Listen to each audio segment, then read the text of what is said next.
اعوذ باللہ من الشیطان الرجیم پناہ مانگتا ہوں میں اللہ کی شیطان مردود سے۔ بسم اللہ الرحمن الرحیم شروع اللہ کا نام لے کر جو بڑا مہربان نہایت رحم والا ہے۔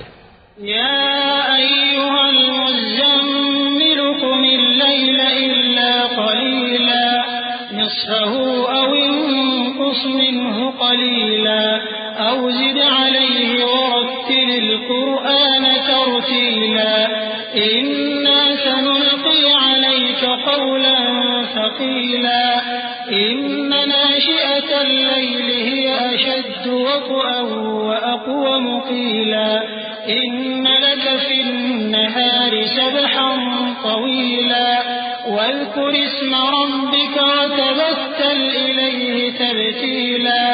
اے کملی میں لپٹنے والے، رات کو قیام کیا کرو مگر تھوڑی سی رات، یعنی نصف رات یا اس سے کچھ کم قیام کرو یا کچھ زیادہ، اور قرآن کو اچھی طرح ٹھہر ٹھہر کر پڑھا کرو۔ ہم ان قریب تم پر ایک بھاری فرمان نازل کریں گے، کچھ شک نہیں کہ رات کا اٹھنا نفس کو سخت پامال کرتا ہے اور اس وقت ذکر بھی خوب درست ہوتا ہے۔ دن کے وقت تو تمہیں اور بہت سے شغل ہوتے ہیں، تو اپنے پروردگار کے نام کا ذکر کرو اور ہر طرف سے بے تعلق ہو کر اسی کی طرف متوجہ ہو جاؤ۔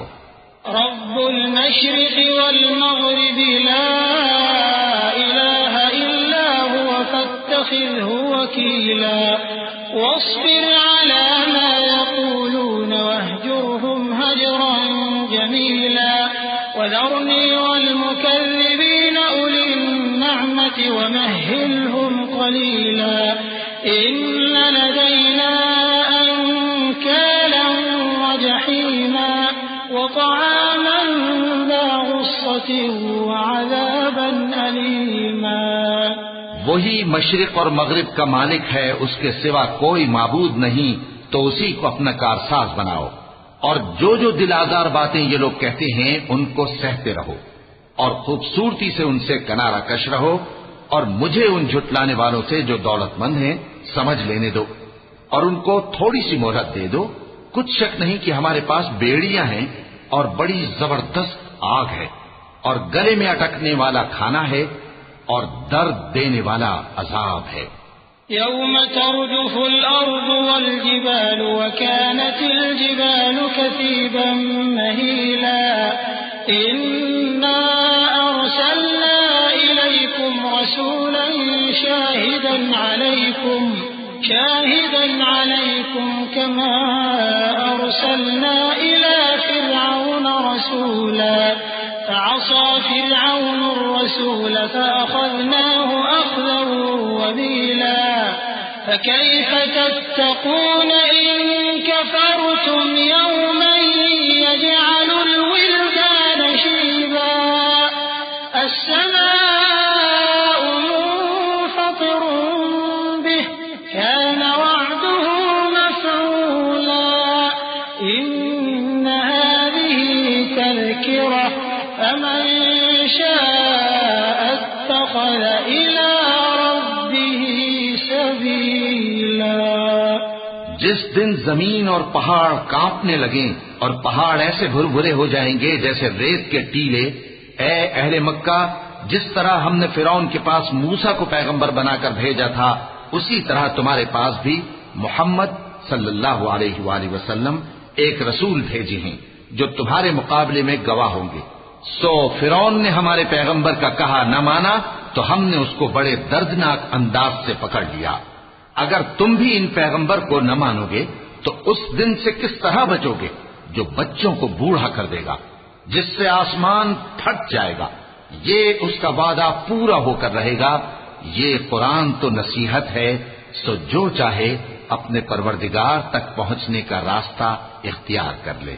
إن ربك يعلم أنك تقوم أدنى من ثلثي الليل ونصفه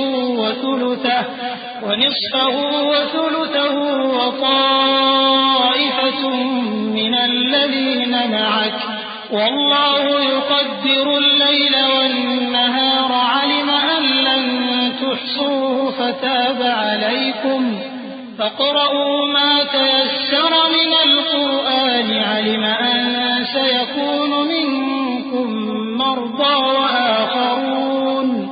وآخرون يضربون في الأرض يبتغون من فضل الله وآخرون يقاتلون في سبيل الله فاقرؤوا ما تيسر منه وأقيموا الصلاة وآتوا الزكاة وأقرضوا الله قرضا حسنا وما تقدموا لأنفسكم من خير تجدوه عند الله هو خيرا وأعظم أجرا واستغفروا الله إن الله غفور رحيم. تمہارا پروردگار خوب جانتا ہے کہ تم اور تمہارے ساتھ کے لوگ کبھی 2/3 رات کے قریب اور کبھی آدھی رات اور کبھی تہائی رات قیام کیا کرتے ہو، اور اللہ رات اور دن کا اندازہ رکھتا ہے. اس نے معلوم کیا کہ تم اس کو نبھا نہ سکو گے تو اس نے تم پر مہربانی کی. پس جتنا آسانی سے ہو سکے اتنا قرآن پڑھ لیا کرو. اس نے جانا کہ تم میں بعض بیمار بھی ہوں گے اور بعض اللہ کے فضل یعنی معاش کی تلاش میں ملک میں سفر کریں گے اور بعض اللہ کی راہ میں لڑیں گے. تو جتنا آسانی سے ہو سکے اتنا قرآن پڑھ لیا کرو اور نماز قائم کرتے رہو اور زکوٰۃ ادا کرتے رہو اور اللہ کو نیک نیتی سے قرض دیتے رہو. اور جو عمل نیک تم اپنے لیے آگے بھیجو گے اس کو اللہ کے ہاں بہتر اور صلے میں بہت عظیم پاؤ گے. اور اللہ سے بخشش مانگتے رہو، بے شک اللہ بخشنے والا ہے، مہربان ہے. صدق اللہ